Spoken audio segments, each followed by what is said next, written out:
Hello friends, आज हम English का एक इम्पॉर्टेंट टॉपिक पढ़ने जा रहे हैं जो है आइडेंटिफिकेशन ऑफ टेंस। मतलब टेंस का आइडेंटिफिकेशन।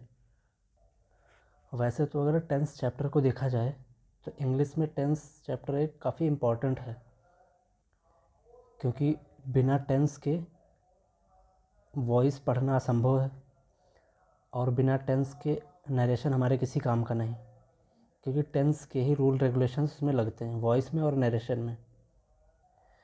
यहाँ पर हम टेंस को बहुत डीप में नहीं पढ़ेंगे, बस सिर्फ ये छोटी वीडियो बनेगी, सिर्फ इसको आइडेंटिफाई करना जानेंगे कि किसी सेंटेंस में कौन सा टेंस यूज हुआ है, उसको कैसे आइडेंटिफाई करेंगे ये जानेंगे। क्योंकि जो नए बच्चे, जो अभी नए स्टूडेंट्स हैं, उनको जो आइडेंटिफाई करने में काफ़ी ज़्यादा प्रॉब्लम होती है कि किसी सेंटेंस में कौन सा टेंस है। बाकी तो टेंस अपने आप में एक बहुत बड़ा चैप्टर है, उसके लिए तो घंटों की वीडियो बनानी पड़ जाएगी। तो चलिए शुरू करते हैं। तो बेसिकली टेंस होता क्या है? टेंस जो है वो वर्ब की जो है वर्ब से बनता है, वर्ब की फॉर्म से बनता है, टेंस बनता है। जैसे वर्ब की कई सारी फॉर्म होती है, वर्ब की फर्स्ट फॉर्म होती है, सेकंड फॉर्म होती है, थर्ड फॉर्म होती है।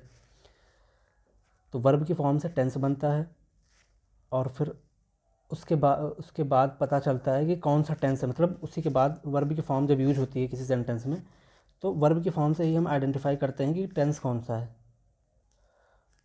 पहला टेंस हम देखते हैं। हम सीक्वेंस वाइज ऐसे चलेंगे, मतलब पहले प्रेजेंट का इंडेफिनिट पढ़ेंगे, फिर पास्ट का इंडेफिनिट, फिर जो है फ्यूचर का इंडेफिनिट। तो ऐसे सीक्वेंस वाइज चलेंगे। तो प्रेजेंट का इंडेफिनिट में वर्ब की फर्स्ट फॉर्म, अगर वर्ब की फर्स्ट फॉर्म दिख रही है तो वो हमारा प्रेजेंट, वो सेंटेंस हमारा जो है वो प्रेजेंट के इंडेफिनिट में जाता है। अगर मेन वर्ब की सेकंड फॉर्म दिख रही है तो, जैसे फॉर एग्जांपल एक सेंटेंस लेते हैं, आई वॉच मूवीज़। तो इसमें वॉच जो है वो वर्ब की फर्स्ट फॉर्म है, तो ये सेंटेंस हमारा प्रेजेंट इंडेफिनिट, या इसको सिंपल भी बोलते हैं, सिंपल प्रेजेंट, उसमें चला जाता है। और या फिर यहाँ पर और लगा हुआ है, ध्यान देना, या फिर किसी सेंटेंस में डू या डज का यूज किया गया हो, डू या डज के साथ वर्ब की बेस फॉर्म। अच्छा, एक कॉन्सेप्ट यहाँ पर और होता है, वर्ब की बेस फॉर्म क्या होती। तो इसी टाइम वर्ब की बेस फॉर्म वाला भी कॉन्सेप्ट क्लियर करते चलते हैं। तो वर्ब की बेस फॉर्म, या जो है रूट फॉर्म भी बोलते हैं उसको, वर्ब की बेस फॉर्म या रूट फॉर्म वो होती है जो डू नॉट इंक्लूड प्रीफिक्सेस और सफिक्सेस। मतलब जिसमें जो है प्रीफिक्स और सफिक्स इंक्लूड नहीं किए जाते, वो वर्ब की बेस फॉर्म होती है। जैसे फॉर एग्जांपल, अच्छा एक चीज़ आप लोग ये जानते हैं कि अगर किसी नाउन में अगर सफिक्स एस या ई एस इंक्लूड करते हैं तो वो नाउन जो है वो प्लूरल बन जाता है। भाई जैसे स्टूडेंट है, स्टूडेंट में कोई सफिक्स नहीं लगा हुआ, एस या ई एस नहीं लगा हुआ, लेकिन अगर स्टूडेंट से हम कर देते हैं सफिक्स में ई एस जोड़ देते हैं तो वो प्लूरल बन जाता है। और वर्ब के केस में उल्टा होता है। वर्ब के केस में जिसमें सफिक्स या जिसमें प्रीफिक्स या सफिक्स नहीं ऐड होते हैं, वो जो है प्लूरल वर्ब कंसिडर की जाती है। जैसे फॉर एग्जांपल इन्जॉय, तो इन्जॉय जो वर्ब है वो प्लूरल कंसिडर की जा रही है। और अगर एस हमने जोड़ दिया इन्जॉय में, इन्जॉयज़ कर दिया, तो वो जो है सिंगुलर में कंसिडर की जाएगी। तो बेस फॉर्म का फंडा यही है, यही होती है बेस फॉर्म हमारी, इसमें जो है कन्फ्यूजन नहीं रखना है। तो अब ये समझ में आ गया ना, आ गया होगा आपको। तो इसका एग्जांपल एक ले लेते हैं। जैसे एग्जांपल है, you don't need to worry about me. ये डू डज प्लस V1, इसका एग्जांपल लिया मैंने कि प्रेजेंट इंडेफिनिट के एक टाइप तो बन सकते हैं वर्ब की फर्स्ट फॉर्म लगा के, एक सेंटेंस बन सकते हैं एक टाइप के, और दूसरे टाइप के सेंटेंस डू या डज लगा के या फिर वर्ब की बेस फॉर्म लगा के एक सेंटेंस बन सकते हैं। तो इसका एग्जांपल है डू डज वाला, you don't need to worry about me, इसका एग्जांपल हो गया। अब दूसरे टेंस पे आते हैं। दूसरा टेंस है हमारा पास्ट। पास्ट में ये भी दो तरीके से सेंटेंस इसके बनते हैं, एक तो वर्ब की सेकंड फॉर्म, और या फिर दूसरा तरीका क्या, डिड प्लस वर्ब की बेस फॉर्म। यहाँ पर भी वर्ब की बेस फॉर्म आ रही है, इसलिए मैंने वर्ब की बेस फॉर्म या रूट फॉर्म को पहले ही क्लियर कर दिया उसका कॉन्सेप्ट। तो यहाँ पर भी दो तरीके से सेंटेंस बनेंगे। अच्छा, एक चीज़ और बहुत इम्पॉर्टेंट है, शायद आप इस चार्ट में पूरे देख भी रहे होंगे। टोटल इस चार्ट में मैंने 12 टेंस बनाए हैं, 12 कॉलम, मतलब 12 वो बनाए हैं, 12 टेंसेस हैं इसमें। और इसमें एक बहुत इम्पॉर्टेंट नोटिस करने वाली बात है कि वर्ब की जो सेकेंड फॉर्म है वो सिर्फ पास्ट इंडेफिनिट में ही है। बाकी वर्ब की फॉर्म आपको कई जगह मिल जाएगी, वर्ब की फर्स्ट फॉर्म आपको कई जगह मिल जाएगी, वर्ब की थर्ड फॉर्म आपको कई जगह मिल जाएगी, लेकिन वर्ब की second form only and only past indefinite में ही मिलेगी आपको। ध्यान करिएगा इस बात को। तो इससे हमें ये पता चलता है कि किसी भी सेंटेंस में अगर वर्ब की सेकेंड फॉर्म हमें दिखे तो वो तुरंत जो है हमारा पास्ट इंडेफिनिट में कंसिडर किया जाएगा। और मुझे लगता है कि इस पास्ट इंडेफिनिट के सेंटेंस को आइडेंटिफाई करने में बहुत ज़्यादा आसानी होगी, तो बहुत ज़्यादा आसानी होती है। क्यों? क्योंकि वर्ब की सेकेंड फॉर्म पूरे 12 टेंसेज में सिर्फ इसी में ही यूज होती है। दूसरा तरीका कि डिड या फिर डिड प्लस वर्ब की बेस फॉर्म, डिड के साथ वर्ब की बेस फॉर्म अगर किसी सेंटेंस में मिले हुए हैं तो फिर ये इस टाइप के सेंटेंस भी पास्ट इंडेफिनिट में कंसिडर किए जाते हैं।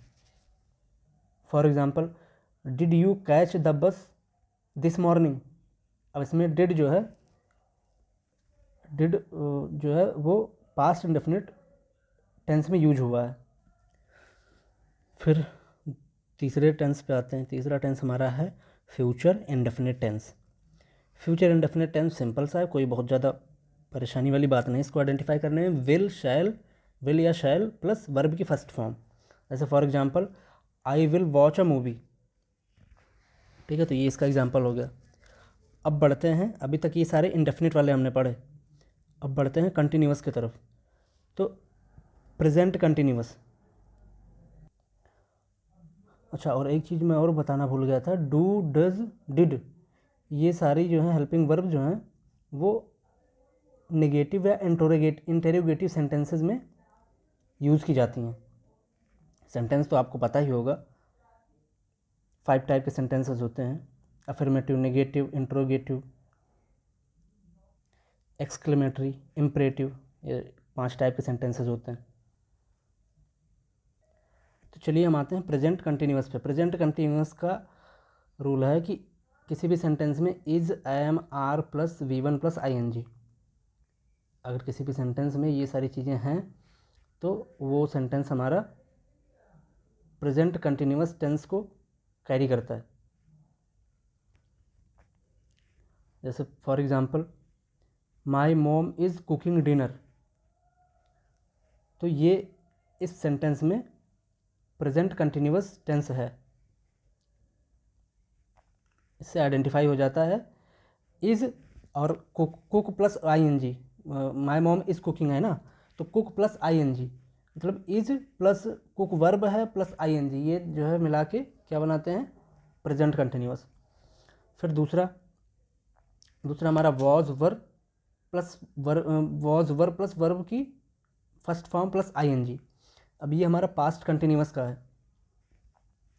इसके भी एग्जांपल्स देख लेते हैं। इट वॉज स्नोइंग यस्टरडे, तो वॉज और स्नो वर्ब की फर्स्ट फॉर्म है और ING, तो ये मिलके पास्ट कंटिन्यूअस बनाते हैं।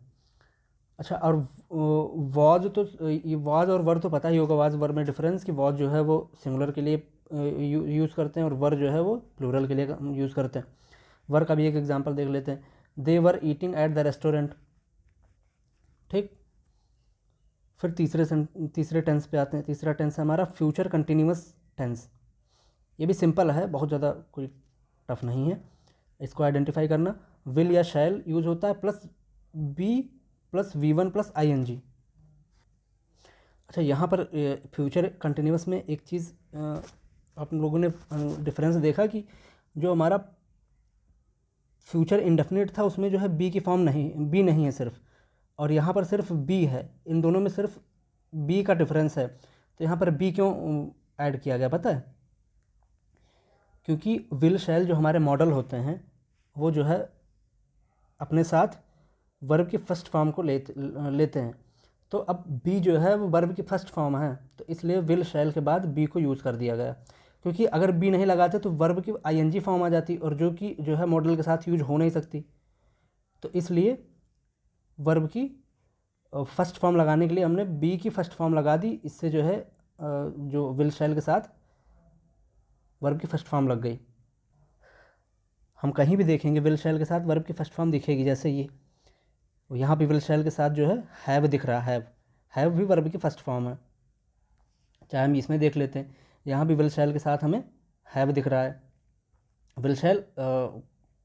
विल शैल मॉडल होते हैं, मॉडल जो है वो वर्ब की फर्स्ट फॉर्म ही लेते हैं साथ में अपने। तो इसका एग्जांपल देख लेते हैं हम फ्यूचर कंटिन्यूअस का। It will be writing the letter tomorrow, तो विल के साथ बी, उसके बाद राइटिंग, राइटिंग मतलब राइट प्लस आईएनजी, तो ये मिला के जो है फ्यूचर कंटिन्यूअस का टेंस बनाते हैं। फिर आते हैं हम परफेक्ट पे, इस वाले पे। परफेक्ट में पहला है प्रेजेंट परफेक्ट। तो प्रेजेंट परफेक्ट हैज़ और हैव प्लस वर्ब की थर्ड फॉर्म। अब यहाँ से थर्ड फॉर्म का सेक्शन शुरू हो गया, यहाँ से आपको थर्ड फॉर्म ही दिखेगी इस पूरे वाले में, परफेक्ट वाले में। तो वर्ब की थर्ड फॉर्म ये जो है मिलके प्रेजेंट का परफेक्ट टेंस बनाते हैं। अब इसके एग्जांपल्स देख लेते हैं। तो इसका एग्जांपल है सीमा हैज़ कट हर फिंगर। अब हैज़ और हैव में तो डिफरेंस पता ही होगा, चलो बता भी देते हैं। हैज़ जो है वो सिंगुलर के लिए यूज़ करते हैं और हैव वो प्लूरल के लिए यूज़ करते हैं। जैसे हैव का एक एग्जांपल दे देते हैं, we have gone for a walk. अब जैसे पहला सेंटेंस जो हमने यूज़ किया था, Seema has cut her finger, तो सीमा एक अकेली लड़की थी, तो उसके लिए हैज़ हेल्पिंग वर्ब का यूज़ किया गया। और we have gone for a walk, ये इस सेंटेंस में वी मतलब कि वी जो है वो हमेशा प्लूरल वर्ब को लेता है, तो वी के साथ प्लूरल हेल्पिंग वर्ब लगाएंगे हैव। अच्छा, एक चीज़ और ये ध्यान रखना कि जो है ये हैज़ हैव जो हैं ये हेल्पिंग वर्ब हैं, ये हेल्पिंग वर्ब, मेन वर्ब हमारी ये है। जैसे यहाँ पर हमारा इज़ एम आर ये हेल्पिंग वर्ब थी, मेन वर्ब हमारी वी1 प्लस आई थी। यहाँ पर ये हेल्पिंग वर्ब थी, ये मेन वर्ब थी। यहाँ पर तो सिर्फ मेन वर्ब थी, यहाँ पर ये हेल्पिंग वर्ब, ये मेन वर्ब। तो हमेशा याद रखना है कि कोई भी सेंटेंस जो है वो अगर उसमें हेल्पिंग वर्ब है तो मेन वर्ब ज़रूर आएगी। और या फिर अगर किसी सेंटेंस में सिर्फ हेल्पिंग वर्ब तुम्हें दिख रही है तो वो हेल्पिंग वर्ब नहीं है वहाँ पर उस सेंटेंस में, वो हेल्पिंग वर्ब उस पर्टिकुलर सेंटेंस में मेन वर्ब की तरीके एक्ट कर रही है। फिर से बोल रहा हूँ, अगर किसी सेंटेंस में हेल्पिंग वर्ब आई है तो उसके बाद मेन वर्ब ज़रूर आएगी। देख लो सारे एग्जांपल्स तुम्हारे सामने लिखे हुए हैं। लेकिन अगर किसी सेंटेंस में हेल्पिंग वर्ब यूज हुई है सिर्फ और वहाँ मेन वर्ब नहीं है, तो ये समझ लेना कि वहाँ पर वो हेल्पिंग वर्ब की तरीके नहीं दिख रही है, वो भेस सिर्फ उसका जो हेल्पिंग वर्ब का है लेकिन उसका काम मेन वर्ब का है उस पर्टिकुलर सेंटेंस में। तो ये क्लियर हो गया ना, ये प्रेजेंट परफेक्ट।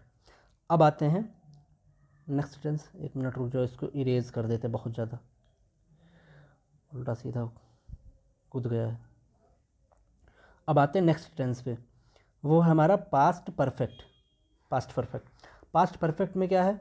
पास्ट परफेक्ट में हैड प्लस वर्ब की थर्ड फॉर्म। सिंपल है भाई, हैड आएगा प्लस वर्ब की थर्ड फॉर्म आएगी। इसका एग्जांपल है I had finished the work.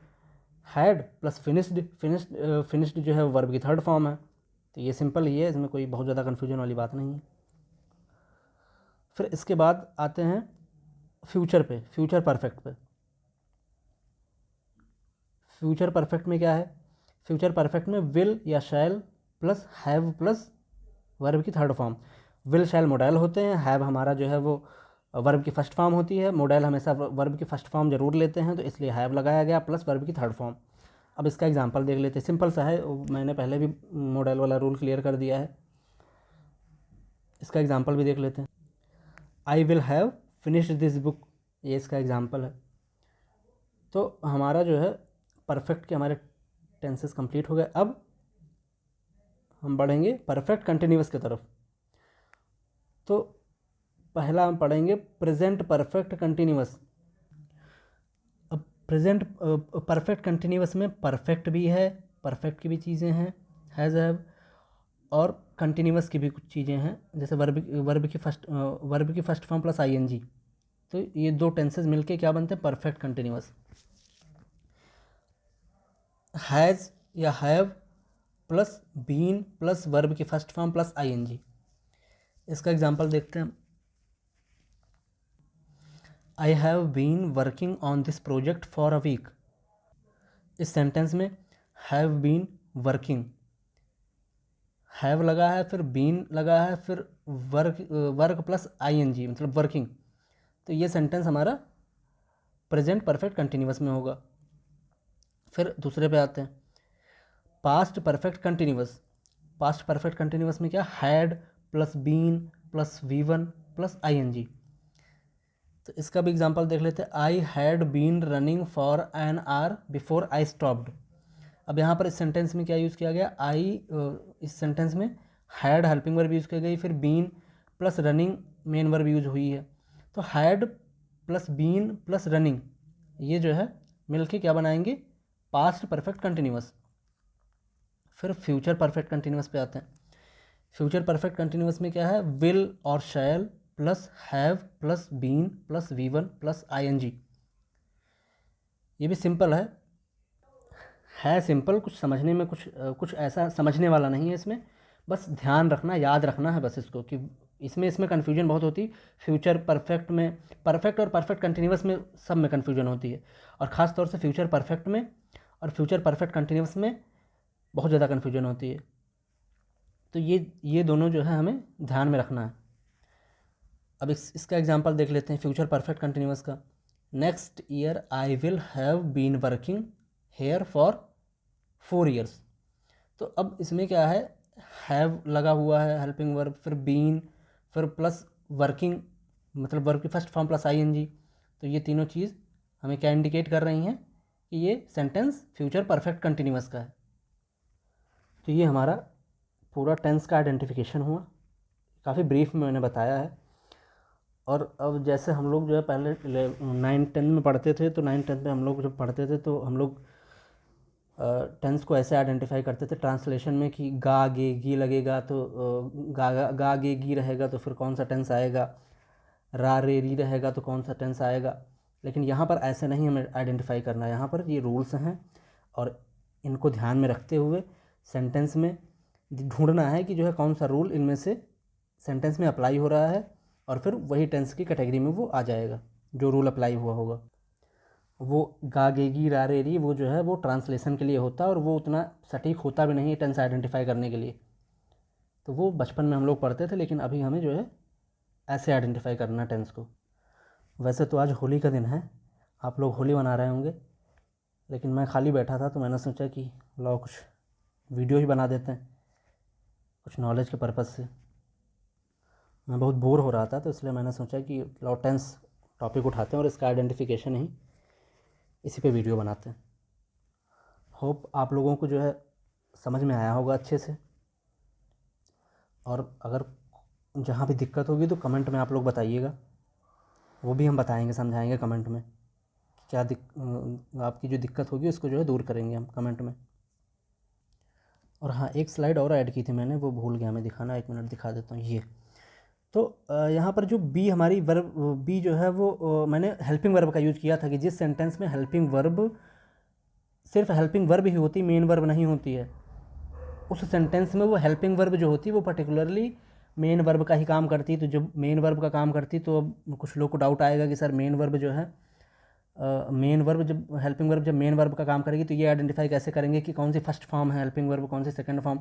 तो ऐसे दिखेगा कि अगर बी ये जो है पूरी बी की फॉर्म है, ये जो है पूरी हैव की फॉर्म है, बी की form V1 V2 V3 V4। तो अगर किसी सेंटेंस में helping verb is am are जो है वो मेन वर्ब का काम कर रही होगी तो वो सेंटेंस जो है V1 के तरीके V1 से उसको कंसीडर करेंगे, वर्ब की फर्स्ट फॉर्म मेन वर्ब की फर्स्ट फॉर्म उसको कंसीडर करेंगे। अगर सिर्फ हेल्पिंग वर्ब ही होगी तो, अगर वॉज वर्ब होगी तो वर्ब की सेकंड फॉर्म, अगर बीन होगी तो वर्ब की थर्ड फॉर्म, बी की वर्ब की थर्ड फॉर्म, अगर बीइंग होगी तो बी की आईएनजी फॉर्म होगी ये। वैसे सेम हैव की फॉर्म में है, हैज़ हैव अगर होगा तो वर्ब की, हैज़ हैव अगर मेन वर्ब के तरीके एक्ट कर रही होगी तो वो वो हैव की फर्स्ट फॉर्म होगी। अगर हैड मेन वर्ब के तरीके किसी सेंटेंस में एक्ट कर रही होगी तो वो वर्ब की सेकंड फॉर्म होगी। अगर हैड किसी वर्ब में होगी तो वो हैव की हैव वर्ब की थर्ड फॉर्म होगी। अगर हैविंग होगी तो वो हैव प्लस आईएनजी आ जाएगी, वो आईएनजी वर्ब की आईएनजी फॉर्म की कैटेगरी में चली जाएगी।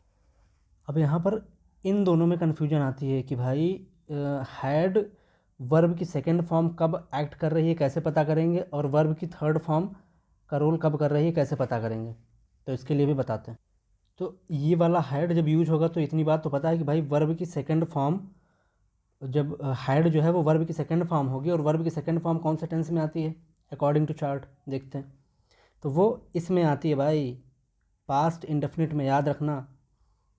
तो जब वर्ब की सेकंड फॉर्म हैड बनेगी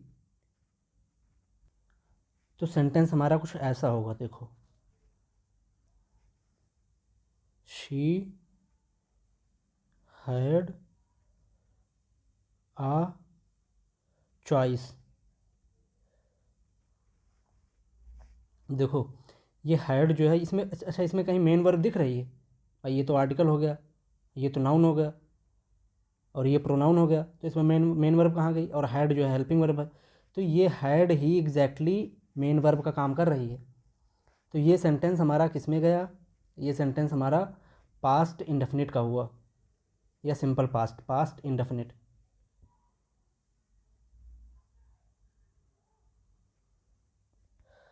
अब आते हैं इस वाले हेड पे कि हेड जब हमारा जो है वर्ब की थर्ड फॉर्म बनेगा तब कैसे काम करेगा, उसके एग्जांपल्स देखते हैं। ये वाला हेड, एक मिनट यार, काफ़ी ज़्यादा गंदगी हो रखी है यहाँ। हाँ ये वाले हेड पे आते हैं। तो भाई एक बात ये बताओ, अच्छा हाँ एक चीज़ और बताना भूल गया था मैं, कि भाई वर्ब की थर्ड फॉर्म पूरे चार्ट में तुम देख लो जहाँ वर्ब की थर्ड फॉर्म यूज हुई है, तो वर्ब की थर्ड फॉर्म बिना हेल्पिंग वर्ब की यूज होती ही नहीं है। ये दिमाग में बिठा लो, एक कोने में चिपका लो दिमाग के, कि वर्ब की थर्ड फॉर्म बिना हेल्पिंग वर्ब के, यहाँ भी हेल्पिंग वर्ब, यहाँ भी हेल्पिंग वर्ब, यहाँ भी हेल्पिंग वर्ब, तो बिना वर्ब की थर्ड फॉर्म बिना हेल्पिंग वर्ब के यूज हो ही नहीं सकती।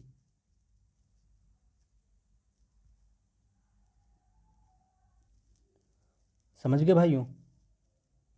तो एक बात बताओ मुझे कि भाई यहाँ तो वर्ब की थर्ड फॉर्म में हैड सिर्फ है, तो क्या ये सिर्फ हैड ही यूज होगा क्या?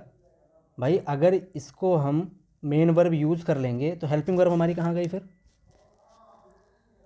और रूल में हमने ऑलरेडी पढ़ रखा है कि वर्ब की थर्ड फॉर्म मेन वर्ब के तरीके बिना हेल्पिंग वर्ब की यूज नहीं हो सकती, या यूँ कह लें हम कि वर्ब की थर्ड फॉर्म बिना हेल्पिंग वर्ब के नहीं आती। तो अब इसका एग्जांपल दिखाता हूँ मैं आपको। अच्छा कुछ लोग ये एग्जांपल में जो लिखने जा रहा हूँ इसको देख के बोलेंगे गलत है, लेकिन नहीं, ये ग्रामेटिकली करेक्ट है। ऐसे क्वेश्चन भी आए हैं एसएससी में, सीजीएल में। आई हैड हैड माई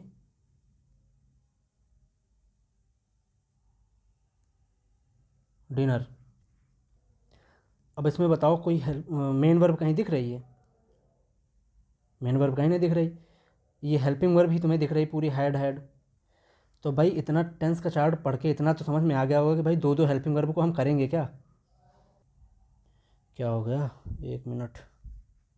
हाँ, तो इतना टेंस का चार्ट पढ़ के तो इतना तो समझ में आ गया होगा कि कोई भी ऐसा टेंस का चार्ट नहीं जहाँ पर दो दो हेल्पिंग वर्ब हैं, और होती भी नहीं है, दो दो हेल्पिंग वर्ब नहीं हो। तो एग्जैक्टली ये दो हेल्पिंग वर्ब के रूप में कुछ और है। ये हैड जो है वो हेल्पिंग वर्ब का काम कर रही है,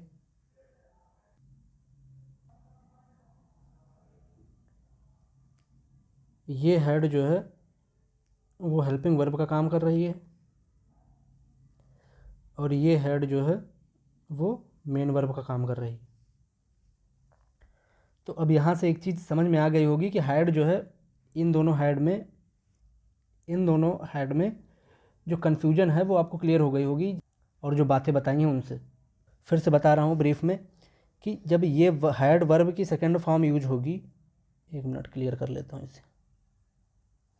जब ये हैड वर्ब की सेकेंड फॉर्म के तरीके यूज होगा तो वो हमारा पास्ट इंडेफिनिट टेंस में जाएगा, और जब हैड जो है वो वर्ब की थर्ड फॉर्म जैसा यूज होगा तो उसके साथ तो पहली बात तो एक हेल्पिंग वर्ब आएगी, और दूसरी बात उसका आइडेंटिफिकेशन कौन से टेंस का होगा, पास्ट परफेक्ट का।